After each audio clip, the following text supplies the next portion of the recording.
Hugo Viel, aujourd'hui, toutes les listes sont devenues écolo-compatibles, si j'ose dire. Il y a de l'écologie partout, à toutes les sauces. Ça devrait vous réjouir, d'ailleurs. Oui, c'est ça. On découvre que depuis des années, tous les partis sont écolos. Encore une fois, on essaye de se rattacher à ce qui peut faire parler. Aujourd'hui, on a réussi avec le mouvement des jeunes à mettre le climat au cœur des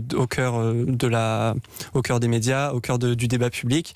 Donc forcément, on se rattache, les partis politiques se rattachent à ça. Et alors oui, on est content qu'on en parle, mais après, pour l'instant, c'est que des paroles et on va voir ce que ça donne après les élections et si toutes ces belles promesses sont mises à l'œuvre. Parce que vous parlez des jeunes, des plus jeunes, de leur sensibilité pour le climat, et pourtant on voit que ce sont ces jeunes chez lesquels on trouve les plus hauts taux d'abstention. Ce ne sont que des sondages, mais on parle de 70% même pour les jeunes.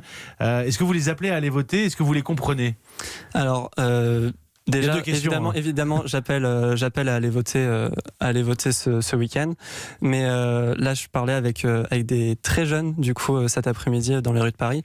Il y en avait qui avaient 10, 11, 12 ans, et je leur disais, pourquoi vous êtes venus, en fait? Ils disaient, mais on peut pas ne pas venir aujourd'hui, on doit montrer qu'on est là et que c'est une cause qui nous touche. Et du coup, je leur demandais, mais vous avez pas de problème avec l'école? Ils disaient, non, mais de toute manière, on s'en fiche parce qu'aujourd'hui, il faut montrer que ça nous importe. Et même si on peut pas voter J'ai vu ce passer week-end, cette phrase ce matin, on fera nos devoirs quand vous ferez les vôtres. Exactement, bien sûr.